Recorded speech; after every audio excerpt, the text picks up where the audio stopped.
안녕하십니까. 서동호 목사입니다. 이제 23장을 지나서 24장으로 넘어왔습니다. 24장에는 하나님의 예정이 이제 현실적으로 우리에게 어떻게 드러나고 있는가 하는 현실적인 부분들로 조금씩 더 가까이 가고 있습니다. 이 현실적인 부분들로 가면서 뒤에 나가면 이제 교회론에 관한 이야기가 나오게 될 것입니다. 하나님이 우리를 부르신 택하신 하나님의 택하심, 하나님의 선택을 무엇으로 확인할 수 있느냐 하는 부분에 있어서 소명은 선택에 의존하며 전적인 은혜 사역에 대해서 하나님의 선택이 소명으로 드러나게 된다 하는 것을 이야기하고 있습니다. 선택을 자신의 안에 감추어 두시죠. 하나님 안에 있는 선택, 하나님께서 예정하시고 작정하신 사람들 우리는 알 수 없습니다. 어떻게 그것이 이 세상 속에 드러나게 되는가 하는 것은 부르심으로 그 선택이 드러나게 된다, 나타나게 된다 하는 겁니다. 부르심으로 하나님의 선택이 우리에게 보여지게 되고 나타나게 됩니다. 그렇지만 무차별적으로 하시지는 않는다라고 하시죠. 선택의 증거는 부르심이다 했습니다. 예수님께서 오셔서 베드로를 부르시죠. 마태를 부르십니다. 제자들을 불러서 자기에게로 오게 하십니다. 지금은 하나님께서 이제 부르셔서 교회로 오게 하시죠. 그리스도의 몸인 교회로 오게 하시는 것입니다. 부르셔서 그리스도에게로 오게 하시고 하나님께로 오게 하시고 또 교회로 오게 하셔서 하시는 것이 뭐냐 하면 말씀을 듣게 하시는 겁니다. 말씀을 들어야지만이 부르심 안에 있는 내용을 알 수 있습니다. 하나님이 왜 나를 창세전에 선택하시고 왜 부르셨는가 하는 이유가 하나님의 말씀 안에 있습니다. 그리고 그 말씀을 통해서 나의 신자됨을 확인하게 하시고 또 신자됨을 확인하는 데 멈추는 게 아니라 그리스도를 따라 살게 하시는 나아가야 할 목표와 방향 이유를 거기서 알게 하시는 겁니다. 이스라엘 백성들이 출애굽했습니다. 하나님께서 그들에게 하신 첫 번째 선포가 뭐냐면 나는 너희의 하나님이 되고 너희는 내 백성이 되리라 하는 그들의 존재됨의 확인이었습니다. 선포였습니다. 이것이 확인되지 않으면 다른 모든 것들은 공중 누각이 되어 버립니다. 이 사실이 날마다 확인돼야 하고 거기서 이제 하나님을 향해서 나의 존재의 이유를 확인하고 그러면 삶의 이유를 확인해야 되고 삶의 목표를 향해 나아가야 되고 그러면 내가 싸워야 될 것이 무엇인지 고쳐야 될 게 무엇인지 내 생활에서 결단하고 헌신해야 될 것이 무엇인지 기도해야 될 것이 무엇인지 이런 것들이 내가 하나님의 백성이라는 그 토대 위에 그리고 내게 주어지는 그 부르심의 내용이 무엇인가라는 것을 확인해 가면서 바뀌어지고 성숙해지고 달라지게 된다라고 할 수 있습니다.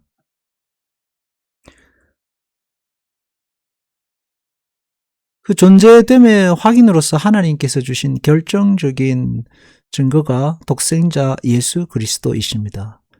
이것은 굉장히 큰 의미라고 할 수 있죠. 다른 것으로서 신자됨을 확인하지 않습니다.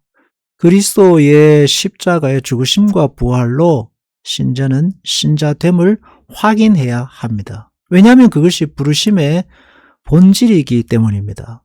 꿈속에서 삿갓 입은 노인을 봤다, 또 주님의 음성을 들었다, 혹은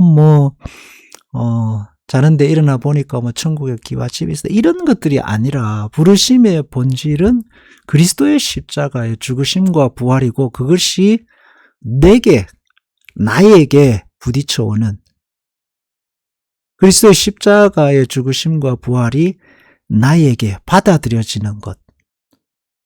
이제 그게 부르심의 내용이죠. 출애굽의 그 유월절과 어린 양, 또 홍해를 건너가는 사건도 예수 그리스도의 십자가의 죽으심과 부활에 대한 하나의 그 증거라고 할 수 있습니다. 내가 죽고 하나님의 은혜로 새롭게 거듭나는 사건이 유월절의 어린 양과 홍해를 건너가는 사건이죠. 그 이전엔 내가 애굽의 시민으로 살았다면 그리스도의 유월절의 어린 양을 먹고 홍해를 건너면서 나는 이제 하나님의 백성으로 가나안을 향하여 사는 존재가 됩니다. 그리스도 하나님의 부르심, 하나님이 선택하시고 어떤 동기와 어떤 원인을 통해서 나를 부르십니다. 그리고 그리스도 앞에 오게 하십니다. 교회로 오게 하시죠. 그래서 거기서 나는 내가 왜 교회에 왔는지, 내가 왜 이 사람에게 이끌려서 이 고난 가운데서 또 이런 어떤 환경 속에서 내가 왜 교회로 왔는지를 말씀을 들음을 통해서 확인하게 되는 거예요. 내가 끌려온 여기 이 교회에 과연 무엇이 있는지를 말씀을 통해서 확인하게 되는 거죠. 거기에 바로 그리스도의 십자가의 죽으심과 부활이 있는 겁니다. 그리고 그 안에서 이제 우리는 점점 더 영역을 넓혀서 예수님께서 내게 주신 말씀으로, 또 예수님과 하나님과의 관계로, 하나님과 나와의 관계로, 그리고 창세기로부터 요한계시록에 이르기까지 영역이 이제 넓어지는 거죠. 이전에 생명이 나의 것이었다면 사실은 이전에도 그렇지 않았습니다. 이전에도 태어날 때부터 인간은 다 하나님의 것이죠. 근데 이전에 생명이 내 것인 것처럼 살았다면 이제 우리는 하나님께 부름을 받고, 하나님께 스페셜 일렉션이라고 되어 있는데, 여기 보면 하나님께 특별히 선택받은 자가 부르심을 통해서 내가 하나님의 자녀라는 이 일렉션, 하나님의 선택받은 자녀라는 것에 대해서 어느 정도 확인을 하고 나면 그 안에서 이제 그 내용을 채워야 하는 거죠. 내가 하나님의 자녀라는 내용을 채워야 하는 것입니다. 복음이 없다면 부르심의 내용을 어디서 확인할 수 있을까요? 하나님이 왜 나를 부르셨고 어떻게 부르셨고 앞으로 어떻게 살기를 원하시는지 하는 내용들이 하나님의 말씀과 복음이 없으면 확인할 길이 없습니다. 그래서 교회는 왜 부름받았는지를 확인시켜주는 것입니다. 하나님의 말씀으로 확인시켜주고 성도들의 사랑으로 확인시켜주고 또 반대로 고난으로 확인시켜주는 것입니다.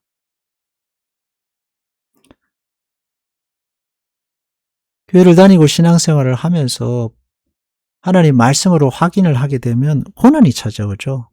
교회라는 존재 자체가 우리에게 하나님의 자녀됨의 존재 이유를 가르쳐줌과 동시에 또 고난의 이유니까요.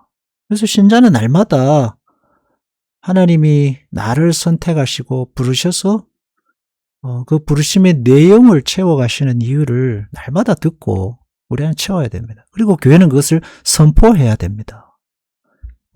네가 누구인지, 하나님이 부르신 이유가 뭔지, 무엇을 위해 불렀는지, 어떻게 살아야 하는지 이걸 교회가 선포합니다. 그래서 교회를 오래 다닌 사람들은 몇 년 설교를 듣고 나면은 사실은 다 알고 있는 내용입니다. 그렇지만 초신자들에게는 또 굉장히 중요한 내용이기 때문에 반복되어서 설교되어야 하고, 또 오래된 신자일수록 듣고 들어서 그 내용의 깊이와 넓이를 그리고 내 안에 받아들이는 적용의 그 어떤 내용을 자꾸 곱씹어야 되는 거죠. 하나님이 미리 아신 자들로, 미리 아신 자라는 것은 하나님께서 비밀, 하나님 안에 감추어진 하나님의 자들로 형상을 본받게 하기 위해서 정하셨다라고 했습니다. 그리고 정하신 그들을 부르신다라고 했죠. 예정하신 자들을 작정하시고 작정하신 그들을 부르신다 했습니다. 콜링입니다. 부르신 그들을 의롭다 하신다 했어요. 그러니까 하나님 안에 예정되고 작정된 그들이 예수 그리스도 앞에 불려 나와서 교회 앞에 불려 나와서 신앙생활을 하면서 신자됨을 채우고 그 하나님이 그리스도를 통해서 우리에게 주신 의로움을 조금씩 알고 깨달아가는, 그리고 그들을 후에 영화롭게 하시려는 것이었다 했습니다. 근데 이제 이 과정에서 영적인 싸움이, 고민이 또 세상과 하나님, 세상과 그리스도의 복음 속에서 이제 처절한 줄다리기가 시작된다라고 할 수 있죠. 성도의 생활은 부름받은 자리에 그치면 안 됩니다. 나는 하나님 백성이야, 나는 천국 갈 거야, 여기에 그치면 안 된다 말이죠. 앞으로 나가야 합니다. 깊이 가야 하고 분명한 곳으로 가야 합니다. 나는 하나님의 백성이기 때문에 나는 뭐 천국 가는데 문제 없어, 여기에 머물면서 계속 언저리를 왔다 갔다 하면서 거기에 머물게 되면은 결국은 길을 잃게 됩니다. 그 신앙생활을 하면서 이 하나님의 말씀이 요구하는 중심 안으로 들어오지 않으면은 여기나 저기나 다 똑같아 보이기 때문입니다. 다 똑같아 보이죠. 뭐 이 집이나 저 집이나 이 사람이나 저 사람이나 이 종교나 저 종교나 언저리에 머물면 다 똑같아 보입니다. 이단이나 진리나 다를 것이 하나 없어 보이는 것입니다. 왜? 내용은 없고 껍데기만 있기 때문입니다. 내용이 없으면 종교라는 것은 껍데기나 다 비슷합니다. 그리스도의 십자가의 부활과 창조의 섭리, 하나님의 예정과 부르심, 거룩한 삶의 이유, 그리스도를 통한 유일한 어떤 구원의 길과 진리 되심, 그리고 교회에 대한 이해와 성도의 공동체를 두신 하나님의 이유와 목적 같은 것에 대한 그 부르심의 내용들이 없으면은 껍데기만 남죠. 그 껍데기는 윤리와 도덕, 세상의 부귀, 영화와 성공, 행복, 마음의 평화, 그리고 뭐 어떤 뭐랄까요, 뭐 신비한 체험들, 뭐 소위 말하는 음성, 이런 것만 남게 되면 신앙이 점점점 시간이 지날수록 그 이유가 사라지게 됩니다. 어디나 갔기 때문이죠. 절에도 있고 이슬람에도 있고 소위 말하는 산 위에 있는 바 위에도 있고 나무에도 있고 집에서 모시는 신주단지에도 있고 산에 올라가다가 쌓아놓은 돌탑에도 있는 것들이 그런 형식들입니다. 그러니 말씀을 듣고 자기 신앙을 깊은 곳으로 이끌고 가야 합니다. 자꾸 되새기고 뜻을 잃지 말아야 합니다. 하나님께서 작정하시고 예정하신 그리고 택하신 자들을 부르시는 거죠. 그리스도 앞으로, 말씀 앞으로, 진리 앞으로, 교회 앞으로 부르시는 겁니다. 교회에서 말씀을 통해 신앙을 고백하고 말씀을 통해서 세례를 받고 신자가 되고 공동체 생활을 하는 이유가 거기에 있다라고 하겠습니다. 그래서 그런 부르심이 없다면은 하나님의 선택, 하나님의 예정은 증명되지 않는다라고 할 수 있습니다. 여기에 이제 교회의 그 위치가, 교회의 존재의 이유가 있다라고 할 수 있습니다. 여기에 있어서 말하는 부르심은 뭐 내가 목사가 될 거냐, 선교사가 될 거냐, 뭐 평신도로 살 거냐, 이런 부르심이 아니라 신자됨으로의 부르심이다 하겠습니다. 그래서 신자의 신자됨, 내가 하나님의 선택된 자녀라는 증거는 부르심을 통해 증명되기 마련입니다. 그리고 확인되는 것입니다. 이런 그 역할에 교회가 있고 성도가 있습니다. 이제 사람들은 뭐 좀 타락한 교회 뭐 어쩌고 저쩌고 하면서 교회에 대해서 말들이 많은데 타락하지 않은 교회가 어디 한 번이라도 있었던가요? 교회는 여전히 인간들이 모인 것이고 여전히 부족하고 여전히 죄의 세상 속에 있습니다. 초대교회 하는데 초대교회도 마찬가지입니다.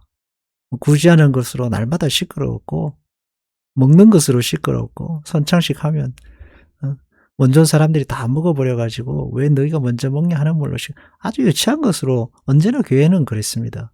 그러나 교회에 있었던 가장 중요한 핵심은 뭐죠? 그리스도의 십자가와 부활입니다.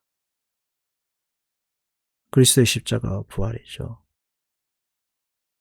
교회가 그것을 선포하지 않으면 그 복음의 내용, 부르심의 내용을 선포할 곳이 이 세상에 없습니다. 그래서 교회는 말씀을 붙들어야 하고 말씀을 통해서 하나님의 예정과 부르심의 내용이 무엇인지를 선포해야 하는 것입니다. 그리고 그 일을 멈추지 않아야 합니다. 사람들이 싫어해도 흥미가 없어도 그것이 멈추어져서는 안 되는 것이죠. 그래서 이제 소명은 부르심으로 증명이 됩니다. 그렇지만 또 그렇다고 해서 그 소명 자체로 부르심 자체로가 아니라 선택에 의존하게 되는 거죠. 하나님의 은혜다라는 내용으로 이제 앞으로 나아가게 됩니다. 기도하겠습니다. 하나님 아버지, 주님께서 우리를 선택하시고 부르셔서 감사합니다. 우리를 말씀 앞에 불렀고 말씀을 통해서 부르심의 내용이 뭔지를 우리에게 가르치시는데 우리가 늘 그 말씀을 듣고 그 내용을 채워가는 삶을 게을리하지 말아야겠습니다. 주님, 언저리에 머무른 신앙이 아니라 하나님의 말씀 앞으로 바짝 다가서는 신앙이 되게 은혜를 베풀어 주옵소서. 예수님의 이름으로 기도합니다. 아멘.